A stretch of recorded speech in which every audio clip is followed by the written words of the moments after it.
Hi everyone, welcome back to the channel. I have not been on this channel for a hot second, about 2 weeks, and the reason for that is not really a pleasant reason. Trigger warning, if you are sensitive to things like ambulances and hospitals and sickness, feel free to log out now, that's absolutely okay. But I just wanted to give a brief update about my family and how my dad is doing. The long story short is about 3 weeks ago, we came to a conclusion that the chemotherapy that my dad was going through was not super efficient and not really helping. And he also had collapsed lumbars, which made it extremely hard for him to move and to walk. So he became bedridden at that point, and the care for him was becoming increasingly difficult for two people who do not have a medical background. And also we have a lot of stairs in our house and we don't know a lot about pain management the way that doctors do, and it was a lot. And what ended up happening is that we put him on hospice, and doctors came and helped manage the pain with narcotics, and they gave him a morphine drip. What basically happened, without getting into too many details, is accidentally the narcotics that he took before, the day before, together with the morphine he took during the night, basically caused an overdose. And we woke up in the morning and he was not responsive, and we basically tried to shake him and he was literally not responding. We called an ambulance and they resuscitated him because he was very, very close to going. And we took him to the hospital. I was in the ambulance with him when they took him, and we were just praying all the way there. Needless to say, it was extremely traumatic for the whole family. We didn't know if he would make it, if he would become stabilized, and they did eventually stabilize him.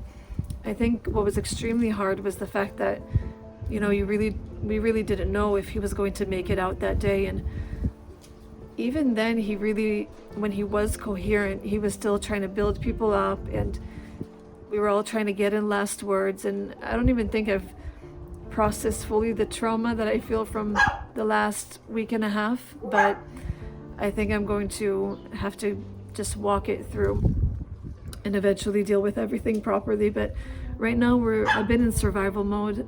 Eventually, what was decided that was best for my dad is that we would put him in hospice. And I want to make some things clear before I say any of the rest of what I'm going to say. I still believe that God can do miracles, and I still believe that God can heal. Simultaneously, I'm going through a process of letting go, because it's not necessarily that the miracle that I want is the same type of miracle that God is going to perform. But I truly believe that Yeshua, that Jesus is a healer, that he can do miracles, and that he has healed people in the past and he still does it today. And so that's the approach that me and my family are taking in the midst of a whole lot of heartbreak and doubt. And there is a grieving process that you go through when someone you love is sick for a while, because they are not the same person as they were before. Not in the sense of as their identity has changed or their behavior, but more just the loss of what you were able to do with them in life up until that point. And so there is a grieving process that is happening, but I can't look so far ahead. I have to take every single day as it comes. And so where my dad is now is basically he's in the hospice. They have good control over his meds and pain control. He's coherent, he's talking, he's eating. And we take turns every single night sleeping in his room to help him. And so that's what we're doing right now. He's so kind that even during this time, he's still trying to encourage people. He's still trying to help me with my car issues. He's still praying for people, and he's still the same amazing dad that I've always had. And I'm going to take advantage of every single second that I have with him, no matter if that's for a short while or a long while. And I think that that's the healthiest approach that I can take right now. And so it's been a lot. It's been extremely traumatic. And the reason why I'm putting out this video is not just to update you guys about what happened in the last 2 weeks, but also if there are any faith and miracle believing people out there, I'm asking that you would pray as well. My dad means the world to us. My youngest sibling is still only 19 years old, and we still want our dad around. And so I'm handing my dad's life over to God and trusting that whatever happens, God has the best intention in mind. And so that is my update. You can see I'm extremely tired. I do not look good right now. We've all just been hanging in there and trying to encourage each other as much as we can, and that's all you can do at times like these. So that's my update. I wanted to also say that I have officially opened an Instagram. I caved in.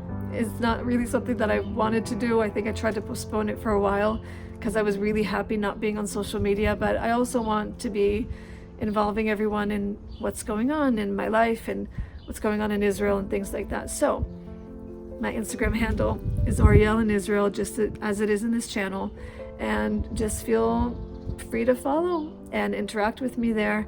And if you're new to this channel, then welcome. Feel free to subscribe. If you're not new to this channel, then welcome back. Thank you for being faithful and for praying. And please comment down below. I would love to interact with you. I try to answer all the comments that are left to me on my channel. And I just wanted to say that I love you and goodbye.